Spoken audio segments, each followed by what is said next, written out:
A friend who happens to be a real estate agent recently asked me, "Who do you hire to write and edit your social media content?" I laughed and I said, "I do it all myself. Every script, every edit, every post, it's all me." And let me tell you, it's a ton of work, but it's been incredibly valuable, not just marketing my firm, but for helping potential clients get to know me before we even meet. So today, I want to take you behind the scenes of exactly how I create my content, from brainstorming to shooting, editing, and posting. If you're a business owner, a professional, or just someone looking to start creating content, maybe this will give you some ideas. So for writing and planning, it all starts at least a week in advance. I don't wake up and decide what to post that day. I plan my content ahead of time.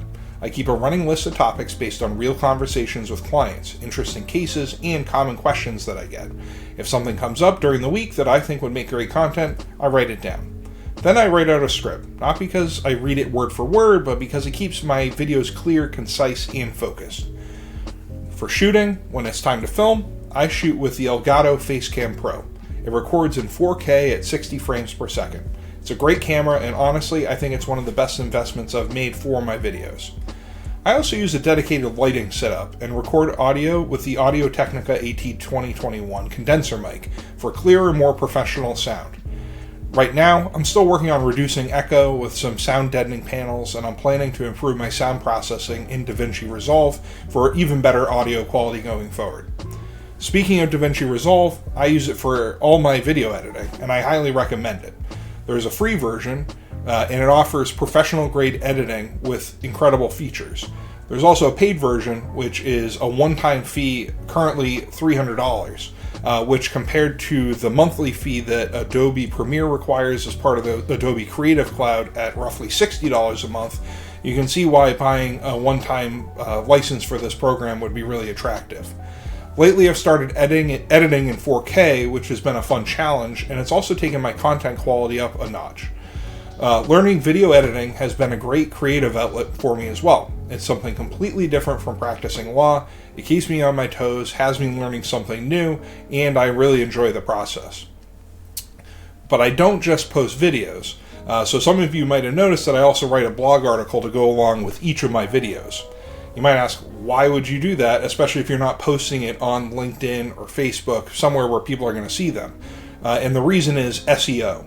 So SEO stands for search engine optimization, and the more original, valuable content that I create on my website, and the more I support it with video, the higher that my website is going to rank on Google and other search engines.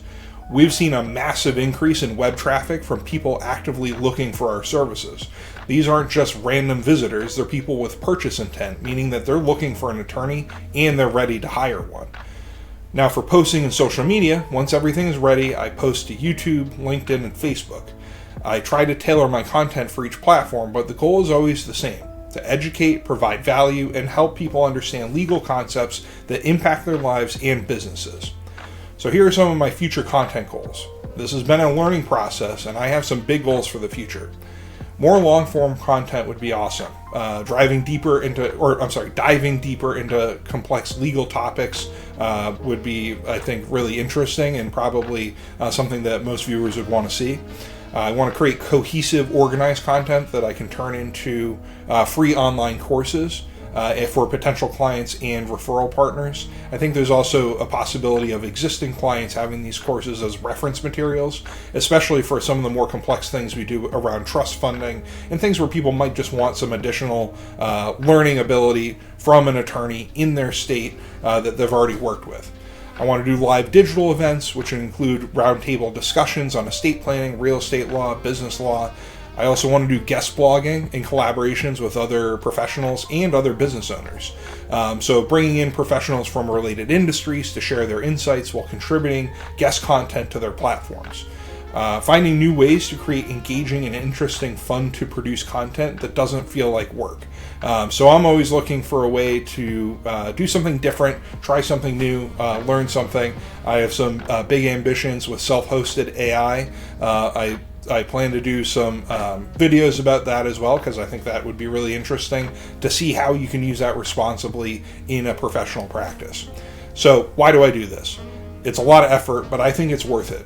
When potential clients consume my content before our consultation, they're noticeably more comfortable in our meeting. They already feel like they know me, and that trust makes a huge difference, at least in my opinion. So now I want to hear from you. If you create content, what's working for you? What kind of content would you like to see more of or less of? Drop your thoughts in the comments and I'd love to hear them. And if you found this interesting, hit like, subscribe, and follow along as I continue to refine this process. And until next time, I'll see you in the next one.